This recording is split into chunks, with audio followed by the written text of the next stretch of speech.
ये पेड़ तो बहुत ऊंचा है, लेकिन जो फल पेड़ के सबसे ऊंचे हिस्से में होता है वही वाला स्वादिष्ट होता है।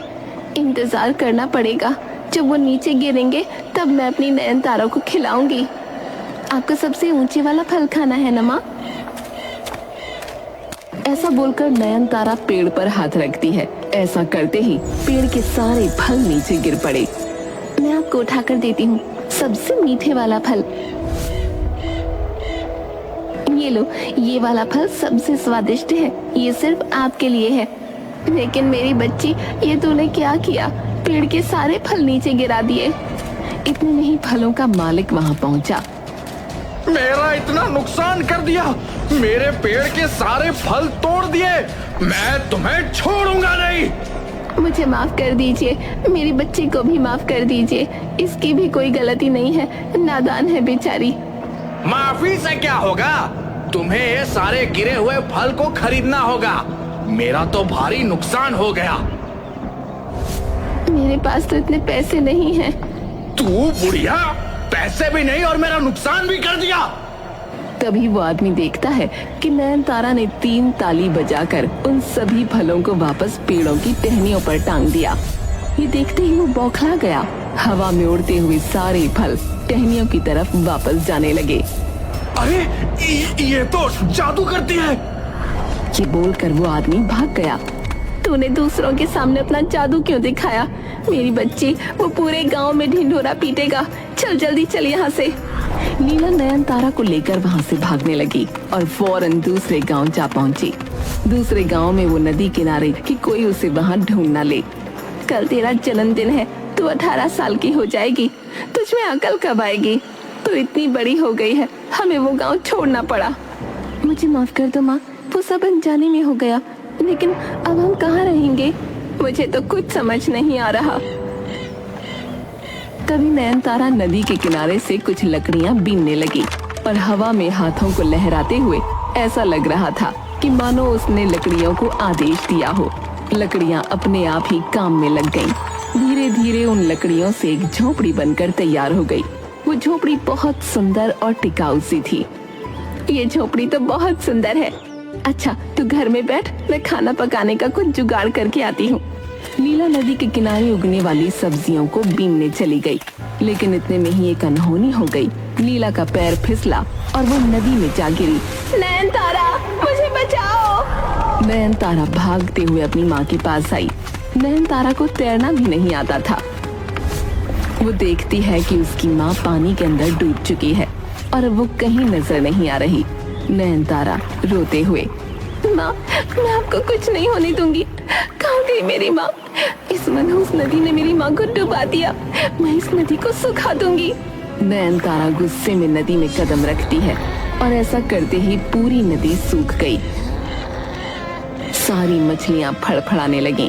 नयनतारा ने देखा कि नदी के बीचों बीच नयनतारा की माँ बेहोश पड़ी है।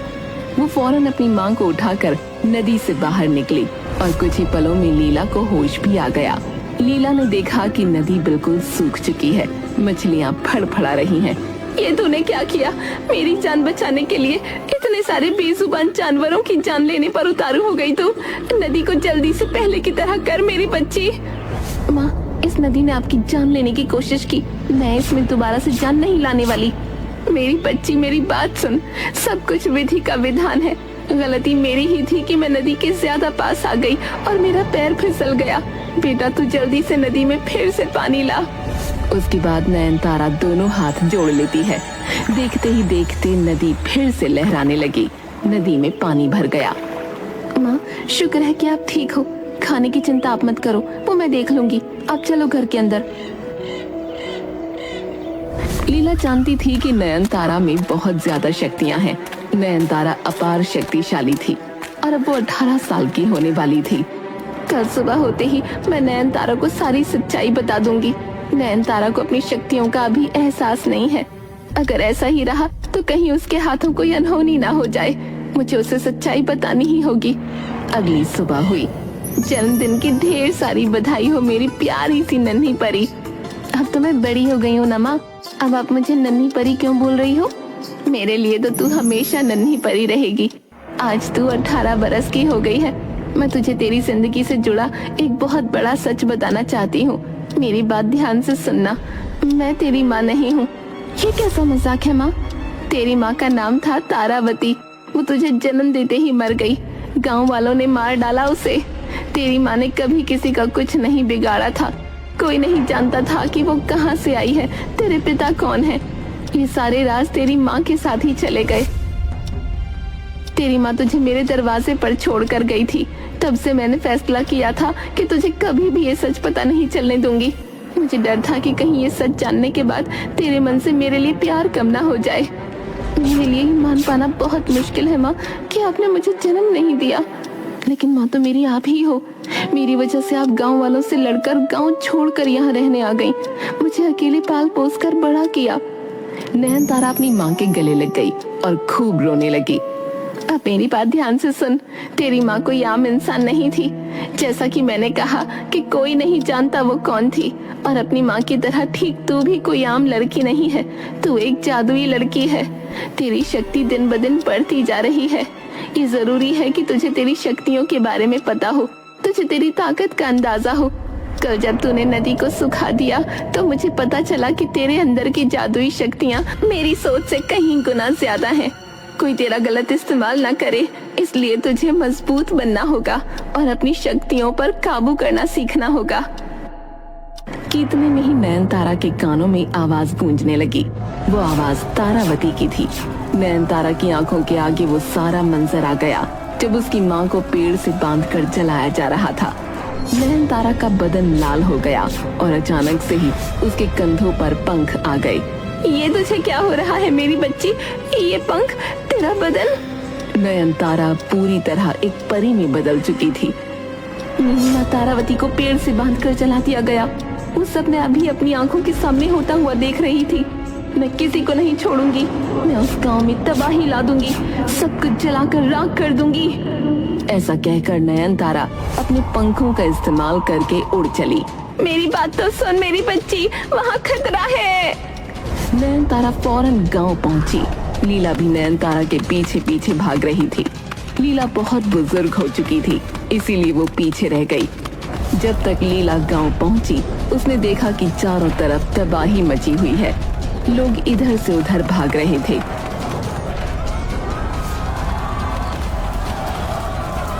पूरे गांव में आग लगी हुई थी।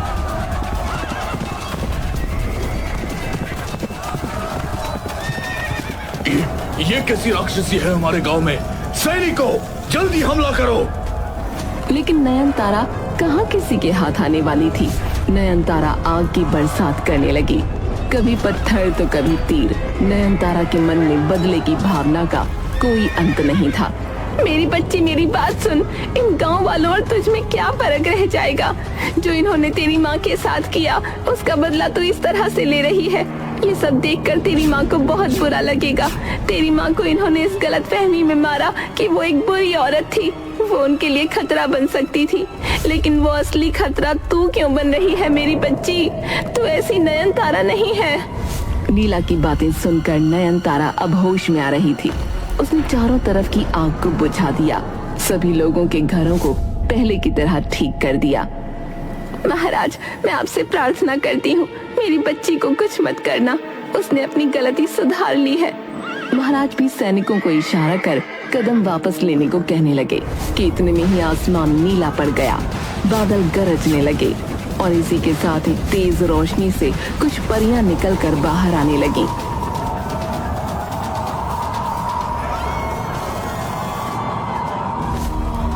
सारा गांव ये नजारा देखकर हैरान था। नयनतारा, आप परीलोक की राजकुमारी हो। परीलोक की राजकुमारी? आप क्या कह रही हैं? मुझे कुछ समझ नहीं आ रहा। जी हाँ, आपकी माँ तारावती परीलोक की रानी परी थी, लेकिन उन्हें दुश्मन देश के राजा से प्रेम था। उनकी प्रेम कहानी तो सफल ना हो सकी, लेकिन इसके साथ साथ तारावती रानी परी को श्राप दिया गया और इस श्राप की वजह से वो धरती पर रहने लगी थीं। उन्होंने एक दिन फैसला किया कि अब पश्चाताप करने के लिए उन्हें अपनी शक्तियां त्यागनी होंगी, लेकिन शक्तियां इतनी अपार थीं कि उन्हें सुरक्षित रखने के लिए किसी बहुत मजबूत इंसान की जरूरत थी। इसीलिए उन्होंने आपको अपने पेट में जगह दी। आप अपनी माँ की शक्तियों के साथ ही पैदा हुई हो। आज आप 18 वर्ष की हो गई हैं। इसीलिए आपको अपनी माँ की पूरी शक्तियाँ मिल चुकी हैं। अब आप बिल्कुल तैयार हो परी लोक को सही रास्ते पर चलाने के लिए। हम आपसे प्रार्थना करते हैं कि कृपया आप हमारे साथ चलिए। अच्छा, तो आप लोग हो मेरी असली माँ के असली गुनहगार। और सुन लो मेरी बात, मैं अपनी माँ लीलावती को छोड़कर कहीं नहीं जाऊंगी। नयनतारा राजकुमारी, तारावती परी को परीलोक से बेदखल करने का अंजाम पूरा परीलोक आज तक भुगत रहा है। परीलोक में आज तक उजाला नहीं हुआ, लेकिन आपके वहां जाने से परीलोक का ये श्राप टूट जाएगा।